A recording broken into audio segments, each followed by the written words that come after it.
Muy buenas noches a todos, es un gusto saludarlos. Estamos justo por iniciar una sesión más del curso que corresponde a sociología. Vamos a arrancar y estamos terminando de darle acceso a algunas personas, pero ya está.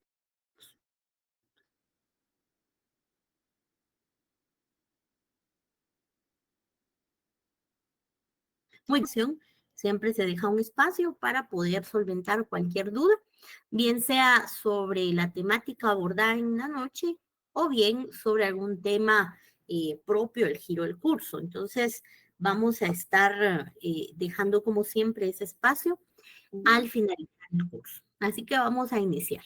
Vamos a empezar a hablar y a darle continuidad a la temática desarrollada en la última sesión virtual del día miércoles. Hablamos acerca de la estructura social, conversamos acerca de las características de la estructura social y pues naturalmente empezamos a hacer énfasis en las funciones de la sociedad. La clase pasada abordamos las funciones generales o genéricas, ¿verdad?, de la sociedad, pero también hablamos acerca de esas funciones específicas, es decir, la atención de ciertos intereses o necesidades que surgen precisamente a partir de que el ser humano busca integrarse a un grupo social. Hablábamos en su momento acerca de cómo existen funciones específicas que inciden en distintos momentos de la vida del ser humano. Hablábamos acerca de la incidencia en actividades económicas, por ejemplo, en algún punto de la vida del ser humano, pues siempre existe una mayor, no solo capacidad de poder integrarse a actividades económicas, sino también un mayor interés. Cosa distinta que sucede en otros tiempos de la vida donde los intereses y por ende las funciones específicas del grupo social al que se integra son distintas. Hablamos también en la última clase acerca de cómo existe una incidencia en el orden y en la seguridad externa de los individuos, también sumamente importante. Y por otro lado, pues hablábamos también acerca de la incidencia en el espíritu del individuo y específicamente hacíamos énfasis en cómo, de alguna forma, la sociedad en sus funciones específicas tiende a conformarse o a conglomerarse en virtud del enriquecimiento de la mejora del bienestar del espíritu del ser humano que integra ese grupo social. Lo hablábamos en la sesión pasada, que puede ser con un entorno religioso o de algún culto, ¿verdad? Que profese el ser humano y que pues dichas prácticas le llenen de paz, le llenen de bienestar, en este caso su espíritu. Para esta siguiente sesión, pues vamos a hablar de otra incidencia que puede darse en las funciones específicas de la sociedad y acá pues hacemos referencia a la incidencia en la socialización, el desarrollo y la instrucción de sus miembros. Y aquí, si se dan cuenta, tenemos tres en uno, ¿verdad? Que son cuestiones que van de la mano, porque siempre que el ser humano busque su desarrollo, buscará instruirse, letrarse en ciertos temas, ¿verdad? Instruirse quizá en temas técnicos, quizá en temas académicos e incluso instruirse en un oficio, ¿verdad?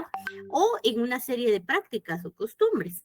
En ese orden de ideas, la búsqueda constante del desarrollo es propia de los seres humanos y naturalmente es propia de cualquier grupo social, ¿verdad? Entonces, hablar precisamente de esa incidencia a las funciones específicas es hacer referencia a que en algún punto algún grupo social será creado con el enfoque de brindar un espacio de socialización para cierto sector o cierto grupo económico o social del país, pero también puede ser que lo que busque no sea solo socializar, sino también el desarrollo y la instrucción del ser humano. Y acá tal vez yo les pongo un ejemplo que quizá ustedes ven más recurrentemente, ¿verdad? Que son los famosos congresos, los famosos seminarios, las conferencias. Cuando ustedes asisten en cualquiera de sus modalidades, bien sea presencial o virtual, ustedes cumplen precisamente y dentro de ese conglomerado con esta función específica de la sociedad. Sí, nadie me va a dejar mentir, pero cuando ustedes asisten a una conferencia, a un seminario, lo primero que hacen es socializar, ¿verdad? Porque a veces va uno solo sin que vaya un compañero del salón, ¿verdad?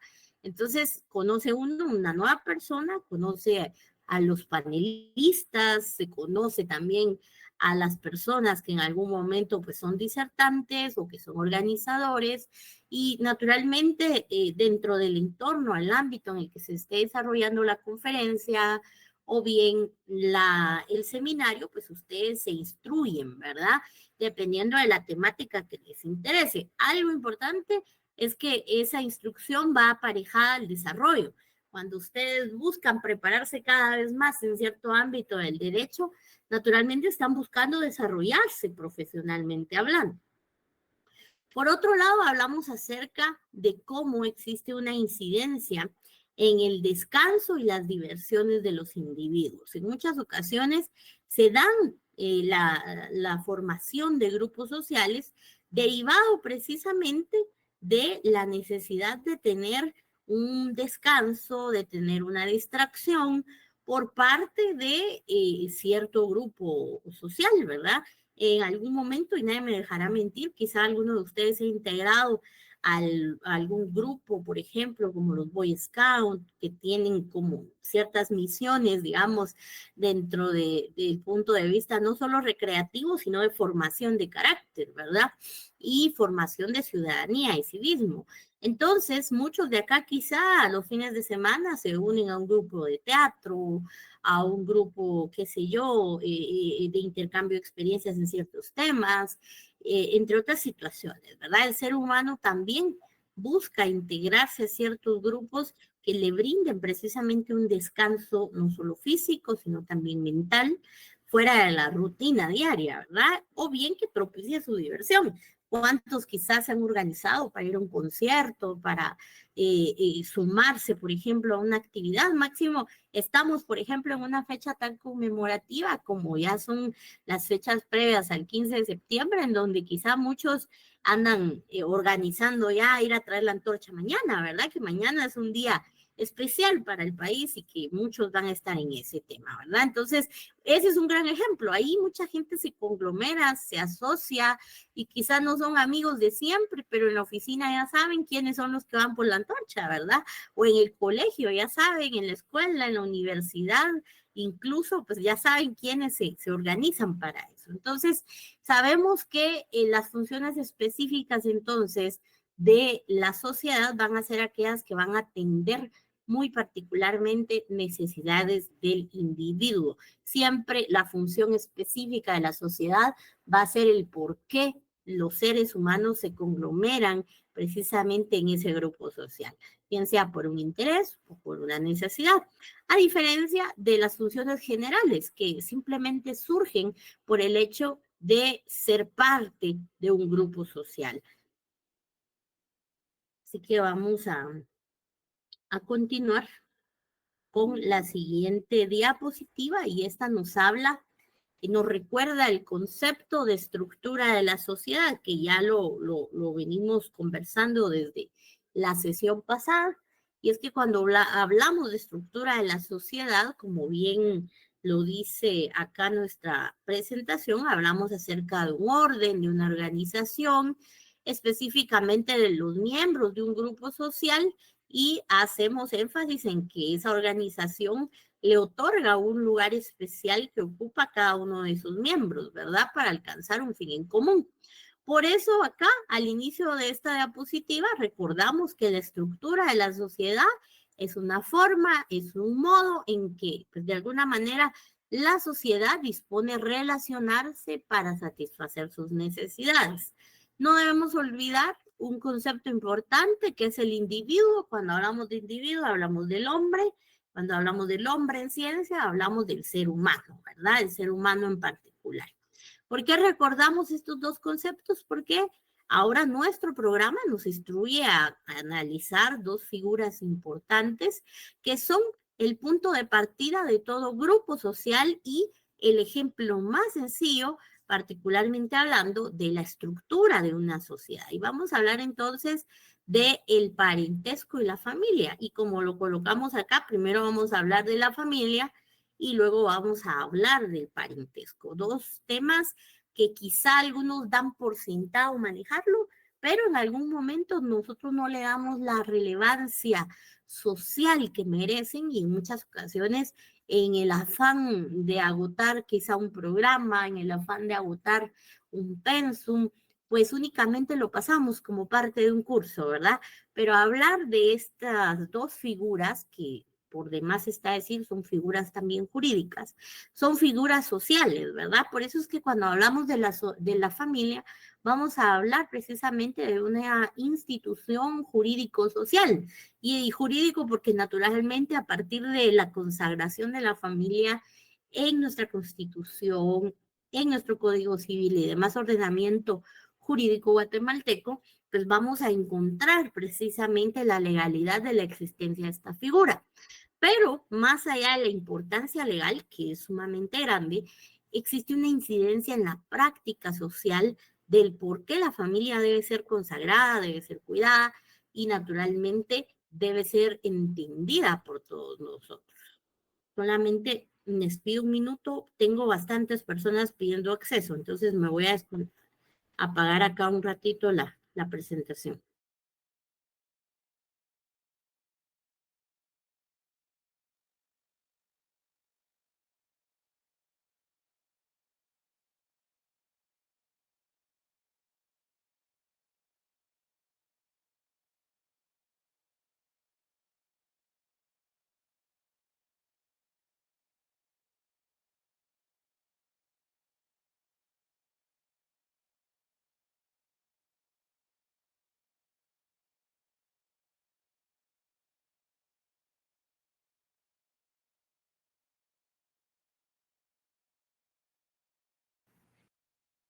Muy bien, vamos a continuar. Muy bien, y entonces cuando hablamos acerca de la familia, vamos a hablar, como bien lo dice nuestra diapositiva, y si están tomando nota, pues por favor consideren estas dos definiciones que son muy importantes.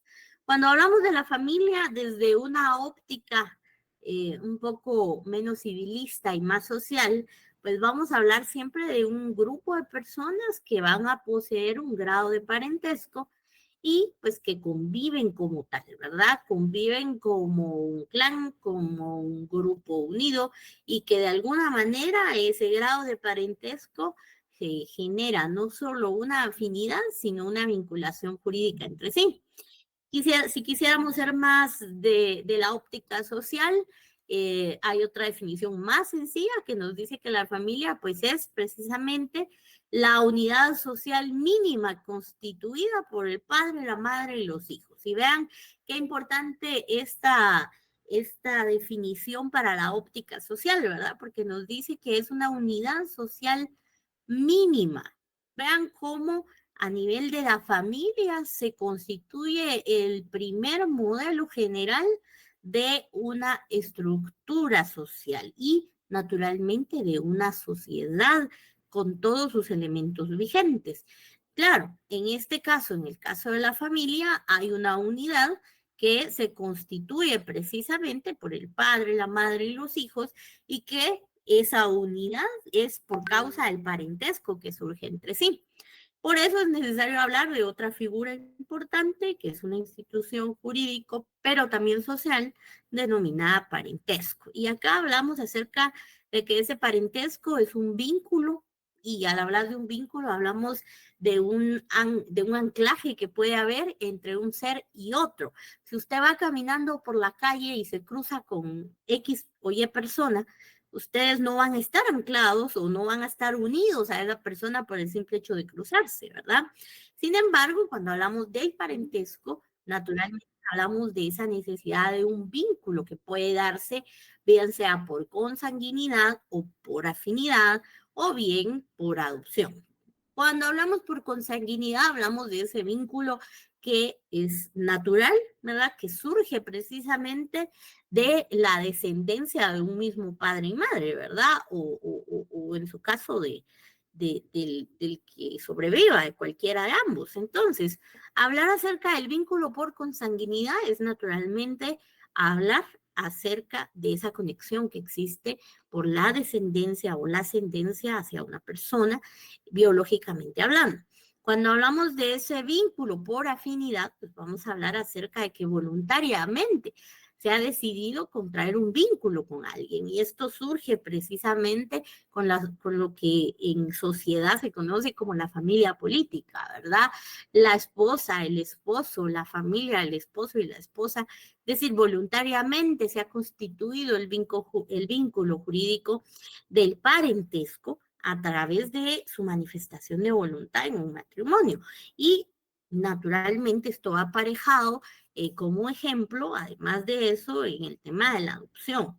En muchas ocasiones, pues sucede que este tema es un tema para ejercer precisamente el ejemplo del vínculo por afinidad. Cuando alguien decide voluntariamente adoptar a un menor, a una menor que no tiene precisamente quien ejerza la tutela sobre él o ella, y naturalmente lo hace por los medios legales que corresponden. Hablamos específicamente de que puede haber cualquier otro tipo de relación estable, afectiva, análoga, ¿verdad? Parecida a las que ya hemos hablado, y esta también da pie a un vínculo por afinidad, siempre que exista voluntariedad, ¿verdad? Para poder establecerse y no sea por vínculo de sangre. Entonces, ¿por qué vamos a hablar de estas dos figuras? Porque, bueno, a través de la familia, nosotros podemos ver precisamente cómo la estructura de la sociedad comienza a marcarse, y nosotros como seres humanos empezamos a reconocer dentro de la familia diversas situaciones. Recordarán en esta definición más social que hablamos de tres figuras importantes dentro de la familia, ¿verdad? Hablamos del padre, hablamos de la madre y hablamos de los hijos. ¿Y por qué es importante recalcar esto que les estoy diciendo? Bueno, porque desde que vemos cómo se constituye la familia tradicional a través de no solo lo que dice nuestra legislación interna, sino también de cómo se concibe socialmente la sociedad, entendemos que dentro de la familia, que es esa mínima unidad de la sociedad guatemalteca, existen ya ciertas estructuras formadas. Y vean, porque hablamos del padre y de la madre precisamente como esa autoridad dentro del grupo social, o por consanguinidad, pudiéramos decir que se está formando. Y quién de ustedes no ha pertenecido a una familia, ¿verdad? Que puede ser pequeña o puede ser bastante grande, pero indistintamente de ello, todos hemos estado en algún momento dentro del núcleo familiar. Y eso internamente nos ayuda a reconocer que hay líneas precisamente o jerarquías dentro de la misma. Si bien en muchas ocasiones en familias numerosas hay grandes cantidades de hijos, también en las familias un tanto menos numerosas, pues también se reconocen esas líneas de mando, ¿verdad? Está el padre, la madre, que son quienes llevan precisamente la cabecera de esa familia, y que quienes administran sus recursos, quienes toman las decisiones, a quien hay que ir a pedirles permiso, ¿verdad? Sobre ciertas cosas. Y precisamente la familia nos da como ese primer núcleo social a cada uno de nosotros ciertas enseñanzas prácticas de lo que es vivir en sociedad. En primer lugar, a reconocer que hay una línea de autoridad. Por eso cuando nosotros salimos del núcleo familiar a los 5, 4, 6 años hacia la escuela, hacia el colegio, hacia el kindergarten, si quieren llamarle, cuando salimos precisamente allá, entendemos fácilmente que hay líneas de mando, que va a haber una autoridad en cualquier lugar donde estemos, porque ya en familia, ya en la casa, diríamos coloquialmente hablando, esa figura ya es reconocida. Ahora, ¿por qué es importante reconocer que la familia es la bienvenida a la vida social de todo ser humano? Bueno, porque ya más adelante ustedes van a ir reconociendo que en las familias disfuncionales, en aquellas en las cuales ha existido alguna alteración de su formación o de cualquier causa de destrucción del vínculo que puede haber afectivamente hablando, pues lamentablemente se producen ciertas situaciones que rayan dentro de las anormalidades sociales, es decir, puede ser que en una familia en donde ha habido violencia, en una familia en la cual pues el padre y la madre han decidido romper su vínculo afectivo, ¿verdad? Y decide solo uno de los, ya sea el padre o la madre, quedarse a la cabecera de esa familia, pues hay incidencias negativas. Y eso hace que salgan personas, que salgan pequeños seres humanos a la sociedad con una distorsión de ciertas figuras. Y ahí es donde entonces encontramos lo que en sociología y a nivel jurídico se conoce como la famosa descomposición social, ¿verdad? Que algunos le dicen desviación social, que ya vamos a hablar de eso. Al final de nuestro programa, en las últimas 2 unidades, ya concluimos precisamente en esas situaciones que han sido pie para que el derecho penal pueda irse actualizando. Entonces, de ahí la importancia de que hablemos de la familia. Muchos quizá dirán, no, hombre, es que hablar de la familia ni que estuviéramos en cuarto primaria, ¿verdad? Recuerden que el estudio de esta figura acá es para entender la forma de hacer sociedad desde una óptica objetiva y formal. Pero cuando estas figuras se distorsiona increíblemente nuestra sociedad, se distorsiona precisamente nuestro Estado y naturalmente el derecho debe intervenir para regular esas nuevas conductas. Entonces, hablar de la familia es hablar de ese núcleo de la sociedad y muy particularmente hablar de ese primer centro de formación social de cualquier ciudadano o de cualquier habitante guatemalteco.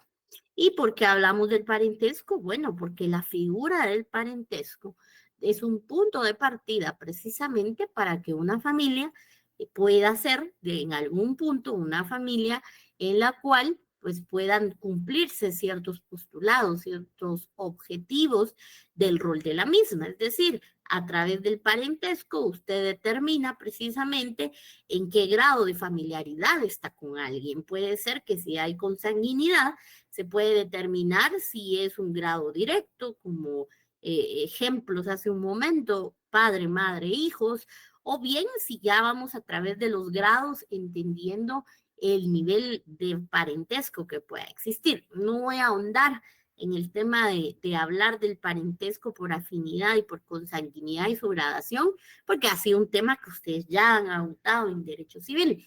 Sin embargo, vale la pena traer a colación la importancia de la figura del parentesco, no solo como una figura jurídica, que es importante, sino también como una figura, una institución jurídico-social, la cual va a guiar en algún momento la incidencia y el rol de la familia dentro de un Estado. Ahora, también dentro de otras instancias, la estructura de la sociedad puede darse.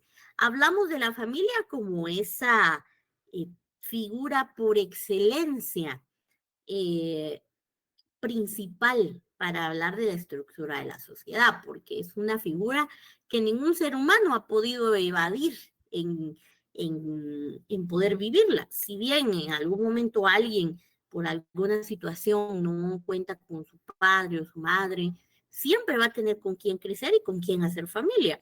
Puede ser que haga familia con un familiar en otro grado de ley, que no sea tan directo como el padre o la madre, o que haga familia incluso en los centros en los cuales pues cuidan de los menores que no tienen un padre o una madre que sean responsables por ellos. Indistintamente de ellos, siempre existe un núcleo primario que es conocido como familia, que nos da esa bienvenida a la sociedad y que nos enseña las reglas básicas de la sociedad. Muchos de ustedes quizás no habían caído en cuenta de cómo las sociedades, para que sean útiles, para que sean funcionales, deben tener una estructura. Y es hasta ahora en muchas situaciones que uno al hacer este análisis, esta reflexión, se da cuenta que si no existe una estructura en la sociedad, no llevamos rumbo. Imagínense, nuevamente tomo el espacio de la familia. Imagínense una familia en donde ni el papá ni la mamá toman las riendas de ese grupo, ¿verdad? Y los niños de 8, 7, 6 años tienen que tomar sus propias decisiones. ¿qué clases de decisiones pueden tomar niños de tan corta edad y con tan poca orientación? Yo estoy segura que muchos me estarán diciendo, no, esos niños les puede pasar algo y es correcto, ¿verdad? Sin embargo, es importante recalcar que de ahí surge la importancia de que exista una estructura delimitada, que hayan líneas de mando muy a su nivel, pero que existan líneas de liderazgo y naturalmente se puedan designar roles dentro de un grupo social. ¿Qué pasaría si el padre y la madre de una misma familia salen a trabajar, se desentienden de los menores y vuelven por la noche solo a dormir? Los menores van a estar en total abandono y descuido. Bueno, de ahí la importancia de que no solo haya una estructura, sino que cada quien asuma su rol. Claro, con esto no estamos encasillando a la madre solamente como la responsable de la crianza. Hoy en día se habla incluso mucho de ciertas figuras como la paternidad responsable, ¿verdad? Sin embargo, indistintamente de temas ideológicos, es una obligación que tanto nuestro Código Civil como nuestra Constitución le da tanto a padre como a madre. Sin embargo, hemos conocido, yo he tenido la oportunidad de ver familias en las cuales, pues, tanto padre y madre trabajan, pero ambos regresan a casa y atienden a los menores. En algunas otras familias, pues quizá el padre se hace responsable de la crianza un poco más, ¿verdad?, que la madre, y la madre quizá tiene una oportunidad mejor en temas laborales y pues deciden aprovechar precisamente esas virtudes para la familia.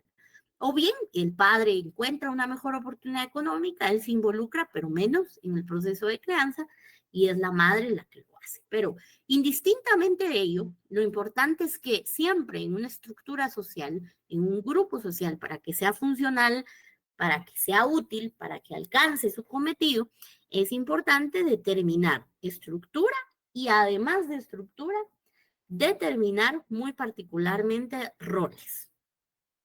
A partir de ello, entonces, vamos a hablar de algunas instituciones en las cuales también vemos reflejada la existencia de estructura social. Algunas otras instituciones no son tan emblemáticas como la familia, que ya en algún momento lo hemos dicho, sino que son instituciones político-económicas, es decir, que vamos a encontrar en el quehacer diario de nuestra vida dentro del Estado de Guatemala, algunas de corte económica, es decir, que se relacionan con situaciones que hacen que el ser humano produzca cierto interés económico, produzca rentabilidad a nivel económico, y algunas otras que las vemos muy, muy marcadas en el ámbito político, ¿verdad? Es decir, en la estructura de nuestro país a nivel de poder. Entonces, tenemos algunas instituciones. La primera, vamos a hablar, por ejemplo, de los comités cívicos. Muchos de ustedes quizá han escuchado hablar de los comités cívicos en los tiempos electorales, ¿verdad?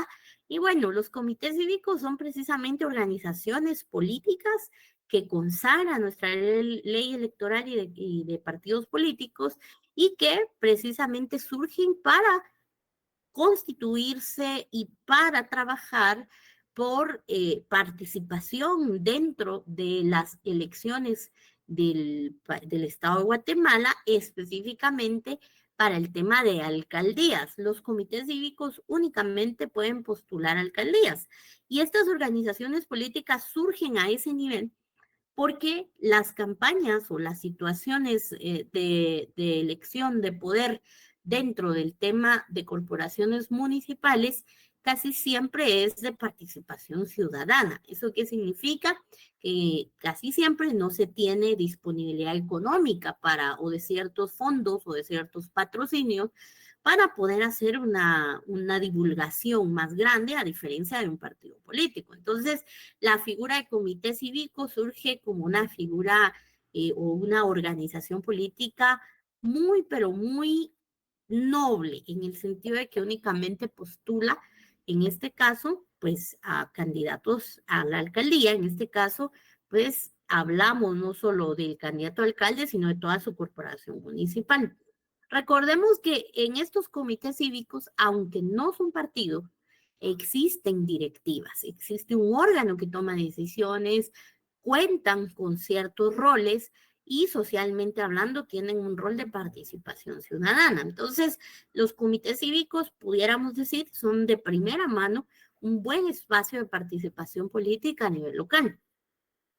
Luego hablamos de las asociaciones civiles. Aquí es importante decir que cuando hablamos de las asociaciones civiles, pues siempre vamos a hacer referencia a esos grupos de sociedad civil muy particulares que deciden como ciudadanía involucrarse en el que hacer de la fiscalización, de el entorno o ecosistema social, o que bien están interesados en una causa muy particular y deciden trabajar por ella. Sin embargo, para efectos de tener un orden y para efectos de ser funcionales, se constituyen en asociaciones civiles. ¿Eso qué quiere decir?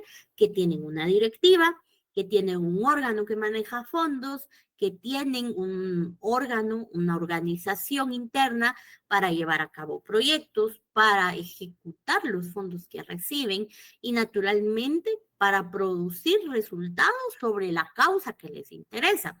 Aquí pudiéramos hablar de muchos movimientos, pero creo que hay uno que es como transversal, por lo menos aquí en la capital, y es, por ejemplo, el famoso Movimiento Cívico Nacional. ¿Verdad? Ese movimiento cívico nacional que ustedes ven son chicos o personas participando en un voluntariado activo, en algunas ocasiones para construir casas a personas desvalidas, ¿verdad? Que no tienen los fondos o no tienen los ingresos necesarios. En algunas otras situaciones, cuando les interesa una causa en específica, los hemos visto también en crisis, en tiempos de crisis en nuestro país, o bien sin ir tan lejos para quienes han estado pues monitoreando, por ejemplo, el tema de comisiones de postulación en el país. Ahí está Guatemala Visible, por ejemplo, que ustedes preguntan, ¿y quiénes son ellos? Bueno, son ciudadanos como ustedes y como yo, pero que han decidido fijarse cierta organización interna para poder trabajar desde una arista de sociedad civil, es decir, desde una arista de persona normal, diríamos, o particular dentro de la vida social del país, para poder velar por ciertas causas, específicamente cuando hablamos, por ejemplo, de Guatemala Visible, vamos a hablar de causas sociales y políticas, ¿verdad? Ellos han destinado la ejecución de sus recursos y hablo recursos no solo por dinero, sino por seres humanos, ¿verdad? Porque tienen personal ahí para poder monitorear diversos movimientos civiles y políticos. Los hemos visto muy activos, por ejemplo, no solo en estas comisiones de postulación, sino en comisiones de postulaciones pasadas, en procesos electorales. El año pasado, en el 2023, ellos siempre monitoreaban, por ejemplo, cómo iban a quedar las casillas de diputados, cómo iban a quedar conformados, por ejemplo, las corporaciones municipales, tenían ciertas proyecciones sobre el tema de presidencia, en fin, han generado un gran crecimiento e incluso generan una gran cantidad de datos que esto solo puede lograrse si hay una debida estructura establecida, ¿verdad? Una estructura legalmente hablando, ¿verdad? Y por eso es que surgen las asociaciones civiles. Hablamos entonces de otra institución política, económica, en donde vemos reflejada la estructura de la sociedad y son también pues las sociedades mercantiles. Claro, aquí su rol es lucrativo, a diferencia de las asociaciones civiles. Normalmente las civiles lo que tienen como fin o su rol final es un fin social, ¿verdad? Es que los derechos civiles y políticos de un determinado sector se cumplan, promover el cumplimiento de cierta causa o la defensa de la misma, ¿verdad? Sin embargo, en las sociedades mercantiles encontramos un fin estrictamente por decirlo de alguna forma, de lucro, en donde lo que interesa es generar ganancias en torno a una actividad comercial, situación que es totalmente válida y situación que es totalmente legal en el entorno guatemalteco. Entonces, hablar de las sociedades mercantiles es precisamente hacer referencia a el sector empresarial, el cual pues se organiza se constituyen sociedades mercantiles de cualquier tipo, que ustedes más adelante en derecho mercantil ya las van a conocer, y que naturalmente su rol es incidir positivamente en la economía del país. Hablamos de la siguiente institución político-económica y aquí vamos a hablar acerca de una organización política que por excelencia es aquella que tiene más incidencia en la vida política del país. Son los partidos políticos. Estas organizaciones naturalmente surgen para la formación, la participación ciudadana, pero no solo a nivel local, sino en todo el país. ¿Por qué? Porque un partido político puede postular binomio presidencial, puede postular consejos municipales, puede postular distritos dentro de las diversas situaciones de diputados, entre otros intereses importantes, no solo diputados al Congreso de la República, sino también diputados al Parlamento. Entonces, nos damos cuenta cómo los partidos políticos para que existan deben tener también una estructura interna definida. Y dicha estructura, pues es natural decirlo, es formada por seres humanos. Entonces, debe tener un comité ejecutivo. Si ustedes leen la ley electoral y de partidos políticos, un partido político debe tener un comité ejecutivo, debe tener también una organización a nivel de bases del partido para que de alguna manera pueda existir una asamblea general del partido que son quienes toman decisiones. Entonces, sí, es sumamente importante recordar esto y hacer énfasis precisamente en las instituciones políticas y económicas que hemos estado conversando, como esos ejemplos como de estandarte de estructura de la sociedad, ¿verdad? Nos damos cuenta cómo son funcionales y tienen un rol en la sociedad. Imagínense, ¿por qué tienen un rol? Porque tienen una importancia, porque llenan un vacío. Un partido político, por ejemplo, si esta figura de partidos políticos no existiera, ¿mediante qué mecanismo o de qué manera quizá una persona pudiera llegar a ser presidente? Bueno, en otros momentos históricos del país hemos visto presidentes llegar a través del uso de las armas, ¿verdad? Pero no sería lo ideal. Claro, no estamos diciendo que este mecanismo de partidos políticos y el mecanismo de democracia no tenga vicios, porque nunca vamos a tener un mecanismo perfecto. Pero hoy en día es el mecanismo que por lo menos, y quizá puedo sonar conformista, pero que socialmente hablando ha generado menos conflicto. Hablamos entonces, por ejemplo, en el ámbito político de los comités cívicos, es importante porque no siempre las organizaciones políticas tienen los fondos y la capacidad de afiliados para poder llegar a ser un partido político. Imagínense, hoy en día se necesitan más de 300,000 afiliados para constituir un partido político. Y si mi grupo, mis intereses y naturalmente las personas que desean afiliarse a mis ideas, pues solamente están en un territorio muy particular, pues entonces existe una figura muy noble, y decimos noble porque no abre la puerta a situaciones demasiado ambiciosas o numerosas, ¿verdad? El comité cívico no requiere una cantidad tan grande de personas que puedan adherirse a esta figura política, de organización política, ¿verdad? Las sociedades mercantiles, no digamos, tienen un rol importante en nuestro país porque son a través de las cuales se genera empleo, se genera trabajo para nuestras y nuestros conciudadanos, ¿verdad? Y cuando hablamos de las asociaciones civiles, hablamos del ejercicio pleno de la ciudadanía. Muy pocos de ustedes y de mí, de nosotros, ¿verdad?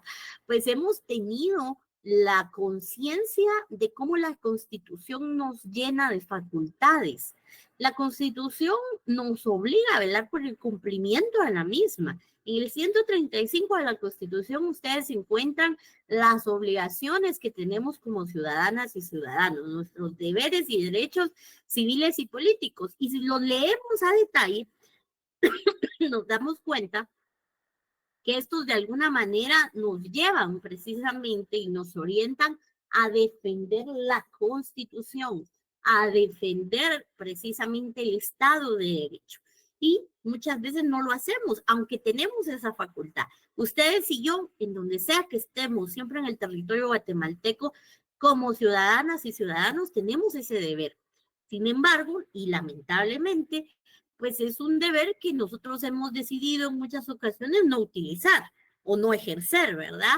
Pero son precisamente las asociaciones civiles las que nos pueden dar legalidad y visibilidad social para poder ejercer la auditoría social que en ley nos corresponde, ¿verdad? Velar porque nuestros recursos se utilicen bien, velar porque se cumpla y promover el cumplimiento de ciertos derechos y garantías a nivel constitucional. Entonces, ¿por qué es importante el tema de que existan asociaciones civiles? Porque le dan estructura a la participación ciudadana desde una lista civil y no política, ¿verdad? Porque para tener incidencia ciudadana, pero con objetivo político, es decir, con objetivo de llegar al poder, para eso están las organizaciones políticas como los partidos, como los comités cívicos.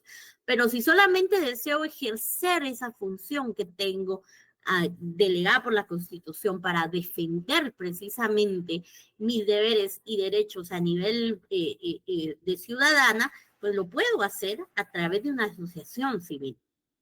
Muy bien. Continuando, vamos a pasar al siguiente punto que ya nos tiene preparado nuestro programa, que es el control social. Y vean cómo vamos subiéndole de intensidad a la temática que hemos venido conversando. Ya hablamos acerca de un inicio hace como una semana hacia acá, hablamos acerca de la sociedad, la importancia de la sociedad, hemos visto las funciones, la estructura social, pero ahora vamos a hablar de un tema que es bien interesante porque en muchas ocasiones estamos inmersos en nuestro día a día en este tema, pero no nos damos cuenta cómo existe, ¿verdad? Y no nos damos cuenta cómo el Estado se organiza para ejercerlo. Entonces, vamos a hablar acerca del control social. Yo aquí les traje a colación una definición de la Real Academia Española acerca del término control. ¿Qué entendemos por control? Vamos estudiando por pedacitos este término, ¿verdad? El control social, primero vamos a ver qué es el control. Y vean qué nos dice la Real Academia. Hay distintas acepciones, pero yo me quedaría con la primera y la segunda, ¿verdad? Comprobación, inspección, intervención. Y vean la segunda, es importante, nos dice el control puede ser dominio, puede ser un mando, puede ser preponderancia, ¿verdad? ¿Y por qué es importante entender qué es un control? Porque bueno, aquí vamos a hablar acerca del control social. Entonces vamos a hablar acerca de ese dominio, de ese mando, de esa dirección que debe llevar la sociedad. Entonces, el dominio de la sociedad puede definirse como el control social.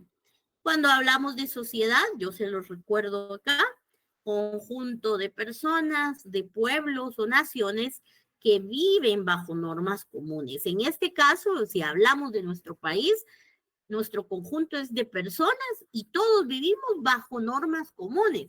¿Por qué? Porque son las normas destinadas para el territorio guatemalteco. No voy a entrar a detalle, pero quienes ya han llevado el curso de teoría del proceso, que son todos ustedes, saben que la ley del organismo judicial regula los estándares para aplicar la ley, ¿verdad? Y nos dice que la ley vigente en Guatemala es válida dentro de la circunscripción de nuestro país, es decir, dentro de nuestras fronteras, ¿verdad? Fuera de ella, pues dependerá de qué situación se da para definir qué ley está afecta al ser humano, ¿verdad? Pero hablar del control de la sociedad precisamente es hablar de cómo las sociedades, de cómo este conjunto de personas que vive bajo normas comunes es dominada.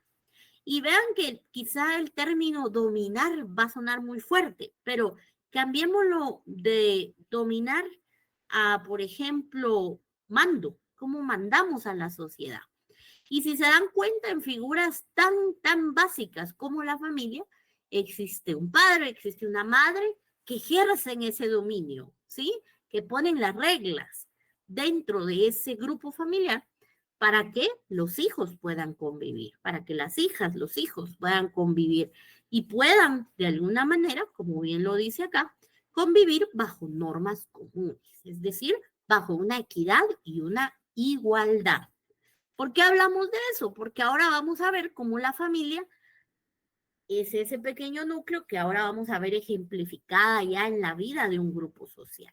Entonces, el control social, alguien puede sentirlo como una figura represora, ¿verdad? Porque va a decir, bueno, estamos hablando de que a las personas, para que vivan con normas comunes, deben dominarlas, deben mandarlas.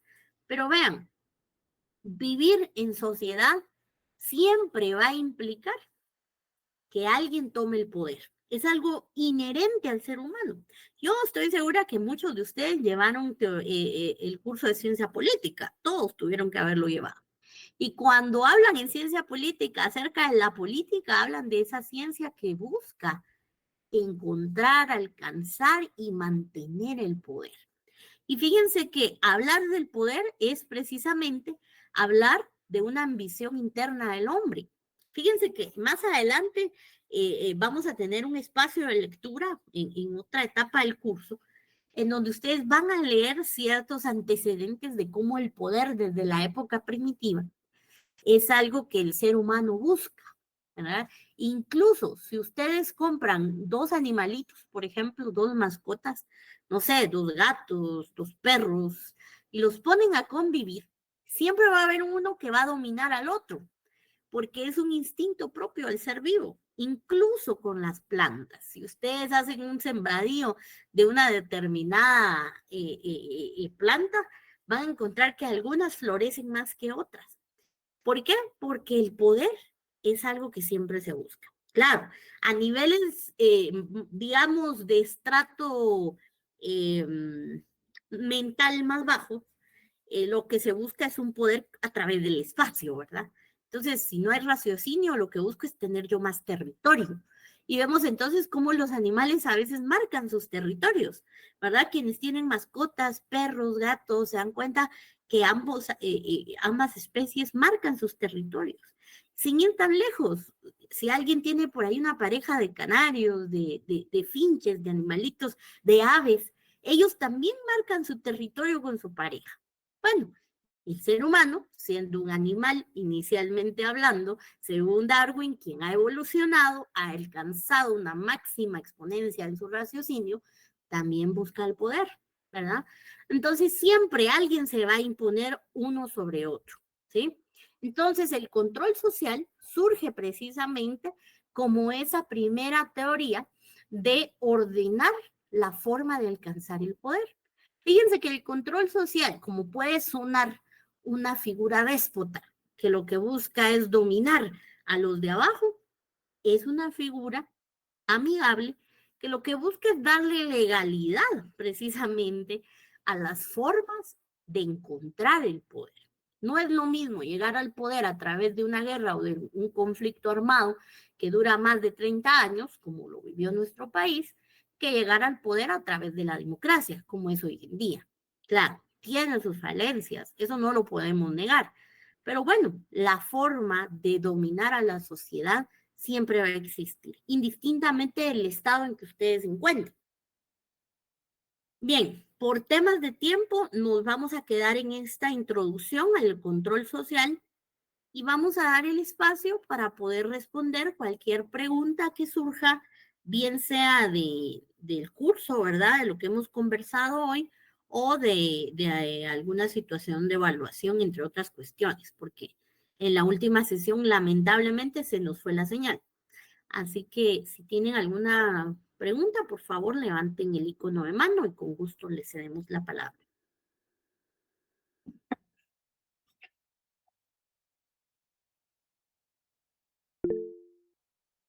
Muy bien, Suni Rivera, adelante. Licenciada, buenas noches. Buenas Son noches. unas preguntas en relación a revisión de examen. Yo lo solicité y mi pregunta es si usted nos estará avisando de la revisión. Sí, vean, ¿La revisó? ¿Cuánto es la nota? no se preocupe. Mire, la revisión de examen la vamos a programar el día miércoles, que ya nos toque presencial. Yo llego a la coordinación y ellos me entregan el listado de quiénes son las personas que han requerido este trámite. Y a partir del miércoles yo ya les informo cuándo será la revisión.